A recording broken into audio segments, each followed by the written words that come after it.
Judges chapter 14. One day Samson went to Timnah, where he saw a Philistine woman. When he got back home, he told his parents, I saw a Philistine woman in Timnah, and I want to marry her. Get her for me.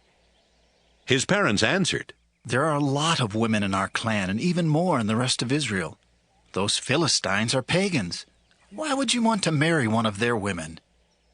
She looks good to me. Samson answered. Get her for me. At that time, the Philistines were in control of Israel, and the Lord wanted to stir up trouble for them. That's why he made Samson desire that woman. As Samson and his parents reached the vineyards near Timnah, a fierce young lion suddenly roared and attacked Samson. But the Lord's Spirit took control of Samson, and with his bare hands he tore the lion apart as though it had been a young goat. His parents didn't know what he had done, and he didn't tell them. When they got to Timnah, Samson talked to the woman, and he was sure that she was the one for him. Later, Samson returned to Timnah for the wedding, and when he came near the place where the lion had attacked, he left the road to see what was left of the lion. He was surprised to see that bees were living in the lion's skeleton, and that they had made some honey. He scooped up the honey in his hands and ate some of it as he walked along. When he got back to his parents, he gave them some of the honey and they ate it too. But he didn't tell them he had found the honey in the skeleton of a lion. While Samson's father went to make the final arrangements with the bride and her family, Samson threw a big party as grooms usually did. When the Philistines saw what Samson was like, they told 30 of their young men to stay with him at the party. Samson told the 30 young men, This party will last for 7 days. Let's make a bet. I'll tell you a riddle, and if you can tell me the right answer before the party is over, I'll give each one of you a shirt and a full change of clothing. But if you can't tell me the answer, then each of you will have to give me a shirt and a full change of clothing. It's a bet. the Philistine said. Tell us the riddle. Samson said, Once so strong and mighty, now so sweet and tasty. 3 days went by, and the Philistine young men had not come up with the right answer. Finally, on the 7th day of the party, they went to Samson's bride and said, You had better trick your husband into telling you the answer to his riddle. Have you invited us here just to rob us? If you don't find out the answer, we will burn you and your family to death. Samson's bride went to him and started crying in his arms. You must really hate me, She sobbed. If you love me at all, you would have told me the answer to your riddle. Oh, but I haven't even told my parents the answer. Samson replied. Why should I tell you? For the entire 7 days of the party, she had been whining and trying to get the answer from him. But that 7th day, she put so much pressure on Samson that he finally gave in and told her the answer. She went straight to the young men and told them.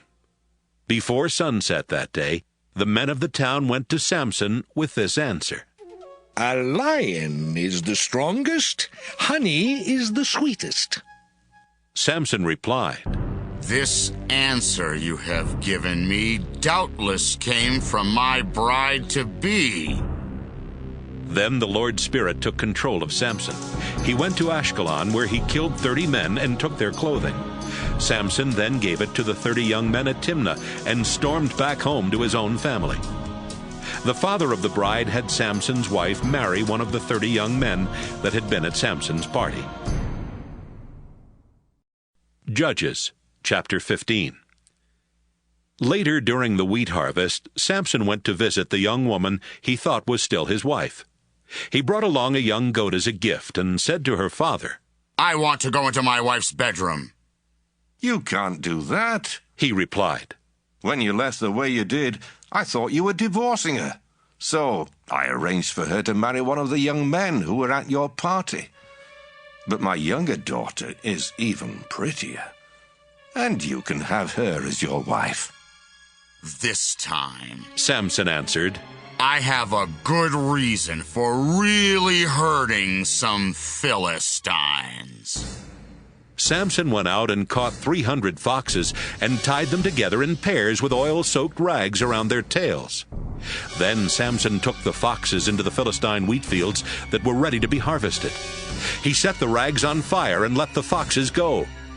The wheat fields went up in flames, and so did the stacks of wheat that had already been cut. Even the Philistine vineyards and olive orchards burned. Some of the Philistines started asking around. Who could have done such a thing? It was Samson. Someone told them. He married the daughter of that man in Timnah. But then the man gave Samson's wife to one of the men at the wedding. The Philistines' leaders went to Timnah and burned to death Samson's wife and her father. When Samson found out what they had done, he went to them and said, You killed them, and I won't rest until I get even with you. Then Samson started hacking them to pieces with his sword. Samson left Philistia and went to live in the cave at Etam Rock. But it wasn't long before the Philistines invaded Judah and set up a huge army camp at Jawbone. The people of Judah asked, Why have you invaded our land? The Philistines answered, We've come to get Samson. We're going to do the same things to him that he did to our people. 3,000 men from Judah went to the cave at Etam Rock and said to Samson, Don't you know that the Philistines rule us and they will punish us for what you did? I was only getting even with them. Samson replied. They did the same things to me first. We came here to tie you up and turn you over to them, said the men of Judah. I won't put up a fight, Samson answered. But you have to promise not to hurt me yourselves. We promise, the men said. We will only tie you up and turn you over to the Philistines. We won't kill you. Then they tied up his hands and arms with 2 brand new ropes and led him away from Etam Rock. When the Philistines saw that Samson was being brought to their camp at Jawbone, they started shouting and ran toward him. But the Lord's Spirit took control of Samson, and Samson broke the ropes as though they were pieces of burnt cloth. Samson glanced around and spotted the jawbone of a donkey. The jawbone had not yet dried out, so it was still hard and heavy. Samson grabbed it and started hitting Philistines. He killed 1,000 of them. After the fighting was over, he made up this poem about what he had done to the Philistines. I used a donkey's jawbone to kill 1,000 men. I beat them with this jawbone over and over again. Samson tossed the jawbone on the ground and decided to call the place Jawbone Hill. It is still called that today. Samson was so thirsty that he prayed, Our Lord, you helped me win a battle against a whole army. Please don't let me die of thirst now. Those heathen Philistines will carry off my dead body. Samson was tired and weary, but God sent water gushing from a rock. Samson drank some and felt strong again. Samson named the place Caller Spring because he had called out to God for help. The spring is still there at Jawbone.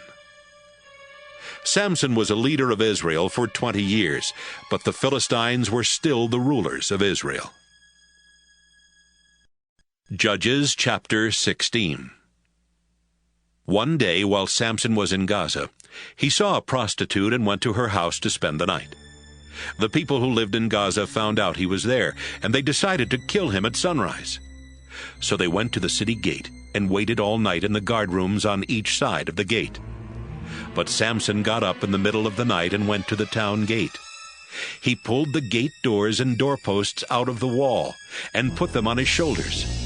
Then he carried them all the way to the top of the hill that overlooks Hebron, where he set the doors down, still closed and locked.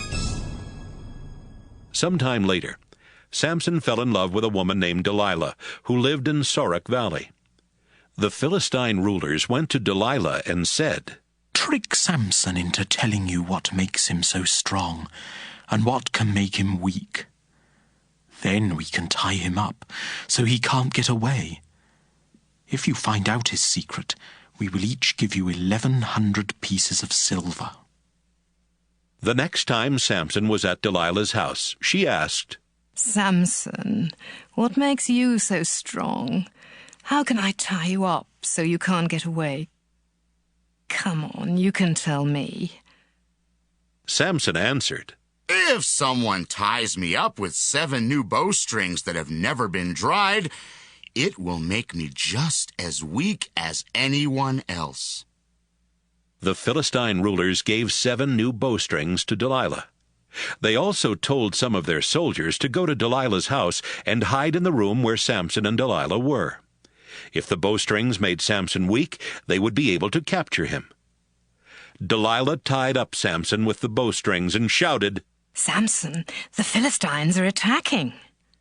Samson snapped the bowstrings as though they were pieces of scorched string. The Philistines had not found out why Samson was so strong. You lied and made me look like a fool, Delilah said. Now tell me, how can I really tie you up? Samson answered, Use some new ropes. If I'm tied up with ropes that have never been used, I'll be just as weak as anyone else. Delilah got new ropes and again had some Philistines hide in the room. Then she tied up Samson's arms and shouted, Samson, the Philistines are attacking. Samson snapped the ropes as if they were threads. You're still lying and making a fool of me, Delilah said. Tell me how I can tie you up. My hair is in 7 braids. Samson replied, If you weave my braids into the threads on a loom and nail the loom to a wall, then I will be as weak as anyone else. While Samson was asleep, Delilah wove his braids into the threads on a loom and nailed the loom to a wall. Then she shouted, Samson, the Philistines are attacking. Samson woke up and pulled the loom free from its posts in the ground and from the nails in the wall. Then he pulled his hair free from the woven cloth. Samson, Delilah said, you claim to love me, but you don't mean it. You've made me look like a fool 3 times now. And you still haven't told me why you're so strong. Delilah started nagging and pestering him day after day until he couldn't stand it any longer. Finally, Samson told her the truth. I have belonged to God ever since I was born. So my hair has never been cut. If it were ever cut off, my strength would leave me, and I would be as weak as anyone else. Delilah realized that he was telling the truth. So she sent someone to tell the Philistine rulers, Come to my house one more time. Samson has finally told me the truth. The Philistine rulers went to Delilah's house, and they brought along the silver they had promised her. Delilah had lulled Samson to sleep, with his head resting in her lap. She signaled to one of the Philistine men as she began cutting off Samson's 7 braids. And by the time she was finished, Samson's strength was gone. Delilah tied him up and shouted, Samson, the Philistines are attacking. Samson woke up and thought, I'll break loose and escape, just as I always do. He did not realize that the Lord had stopped helping him. The Philistines grabbed Samson and poked out his eyes. They took him to the prison in Gaza and chained him up. Then they put him to work, turning a millstone to grind grain. But they didn't cut his hair anymore, so it started growing back. The Philistine rulers threw a big party and sacrificed a lot of animals to their god Dagon. The rulers said, Samson was our enemy, but our god Dagon helped us capture him. Everyone there was having a good time, and they shouted, Bring out Samson! He's still good for a few more laughs. The rulers had Samson brought from the prison, and when the people saw him, this is how they praised their god. Samson ruined our crops and killed our people. He was our enemy, but our God helped us capture him. They made fun of Samson for a while, then they told him to stand near the columns that supported the roof.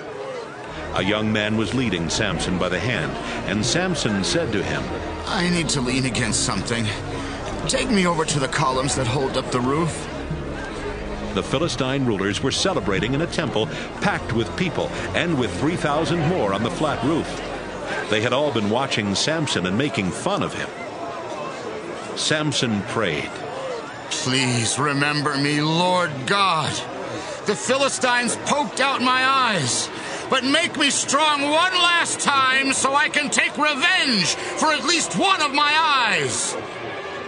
Samson was standing between the two middle columns that held up the roof. He felt around and found one column with his right hand and the other with his left hand. Then he shouted, Let me die with the Philistines! He pushed against the columns as hard as he could, and the temple collapsed with the Philistine rulers and everyone else still inside. Samson killed more Philistines when he died than he had killed during his entire life. His brothers and the rest of his family went to Gaza and took his body back home.